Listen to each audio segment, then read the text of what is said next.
the biggest sporting stories that made around, during the weekend. For me, starting off today is the Access Lagos, a marathon. City Marathon, it's done. Yes, it's done. A Kenyan won it, but yes. they were not able to make the time up. We're going to get to that. Yeah, definitely. They were looking for 2 hours, 10 minutes, but they made 2 hours, 14 minutes. Yes, but that record, yes, you need to give it to the East Africans that have always been the ones breaking that particular one. Okay. Yes, talking about Edwin Kebat, coach of Kenya, that have actually clinched the edition of the Access Marathon right there. He'll be going home with the $50,000 US. Yes, he did that under the space of 2 hours, 14 minutes and just 6 seconds there. Just hold up right there. Yes. Right. I'll come back to you. Okay. Uncle Coco. I hear you. I'll come back to you to the other gentlemen. It's because I've not introduced you, that's why I don't want to call your name. Imagine that an individual in under 3 hours has made $50,000 in sports. And you can't make it in a year.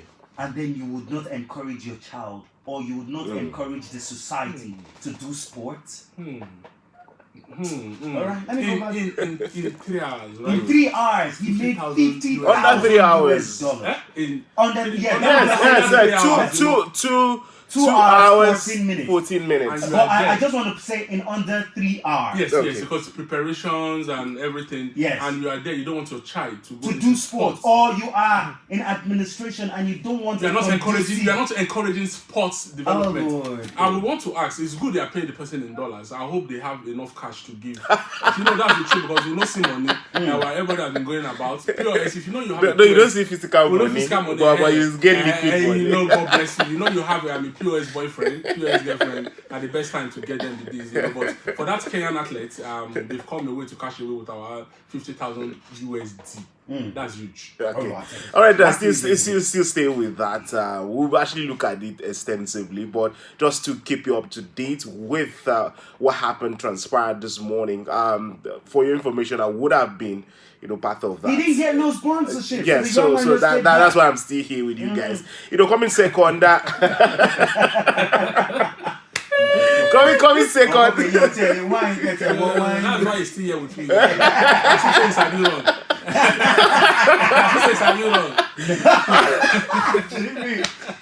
Alright, coming second after Kibret is an Ethiopian, talking about the Kabasheva of Ethiopia, who actually came second, and we also had a Kenyan talking about Ben and Sang, who actually also came third respectively, and they'll be going home respectively 40 and 30,000 US. But here is the catch for me in today's Lagos City Marathon is that we have a Nigerian and a lady, for that matter, talking about Felicia Adetutu, who actually finished 10th in the females category and will be winning $2,000 US and a 3 million naira respectively for. Wait, she's gonna win. $2,000 US. That's about 1.4 million naira. Now, so 5.5 million naira. Yes, in under 3 hours. Under 3 hours, and for me, that is something we should be encouraging, and hopefully the next year's edition would be announced, and you can start preparation, because it's actually big money. Aside the elite athletes who actually will be clinching the big money, there are also prize money for the first winners, the first third of Nigerian, descent, and also both male and female. So away from that, runners, right? yes, away from that, we'll be heading straight to Scrabble. Last week we talked about the Scrabble qualifiers that took place in Delta State. And just today we have confirmation that out of the 26 Scrabble players that were shortlisted for that qualifiers, 20 of them will be making it to the World Scrabble Championship right there in Las Vegas come July.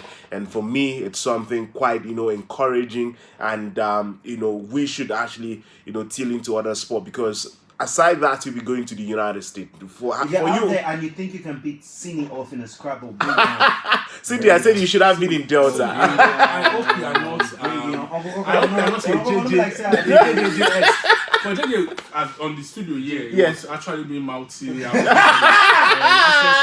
then your mates won't collect 50k in USD. And hope you are not just like JJ, who actually, the best drivers are those who talk with their mouth. If you drive and go like this, you're supposed to drive like this. Give and send and make you drive. Before the end of today's show, I'll bring a Scrabble boy here and a racket. All of us on the show. As we are playing it, we'll be telling people what the story is. Now, so you make man so you shall play table tennis. The other day we were at Marian when we went to Marian.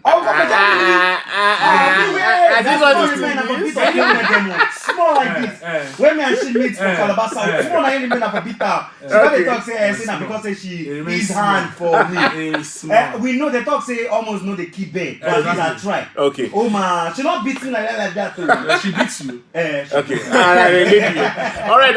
Away from Scrabble, we'll be talking about volleyball as Nigeria has been confirmed, to actually take part in the World's under-19 volleyball that will be coming up in Croatia and Hungary, come August this particular year. It's actually a nice one as that was actually announced by the World International Volleyball Federation, right? They're confirming Nigerian participation, and also Nigeria should also endeavor that they reply that they will be ready. Yes, to actually take part in that particular one. Then away from that, we head straight to basketball as the NBBF has actually come out to say that yes, the D Tigers will not miss the third FIBA window for the World FIBA qualification, and hopefully they stay true to their word, because it will be a total disaster after the D Tigers lost out, due to federal government. It's still the qualifiers. Yes. But last week we talked about paucity of funds. But this time around the vice president came out to confirm. Yes, they have sent a letter to the Ministry of Sports, and hopefully, they will get back, and the players will be available. And away from basketball, we talked about table tennis as Aruna Kodrik has actually maintained his spot in the world ranking. He's also the African champion. He's ranked number one in Africa, and the 14 in the world, despite losing in Doha. Could not even qualify past the round of 32, but yes, still maintain that spot. And for me, it's something quite nice. But the other Nigerian, talking about in the male category, talking about Taiwo Matip, has actually reduced his spot from 97 to 99. Hopefully, by next month, he should be able to, move up that ladder. For the female category, we still have Ofiongedem. Well, Ofiongedem is currently ranked 155th in the world, which is not quite nice. But we have a Nigerian who actually ranked about 120-something right there. So these and many more would be, a part of our conversation today on sports. You talked about football, Bendel Insurance. For me, Remo Stars is my pick, for the season, but Bendel Insurance has actually come out strong, and hopefully they will stay through. But yes, so we can actually finger someone who is actually a big motivator for Bendel Insurance, talking about the deputy governor. Yes, right there. And we talked about the league, the Bayelsa El Academy Warriors, that have actually had, and we hope that the IMC would stay through to their words to ensure that strict discipline, is actually, implied to every team and every person who try to, disrupt a league. It's good to be back right here. Thank you very much, JJJ. And the third man on the other side.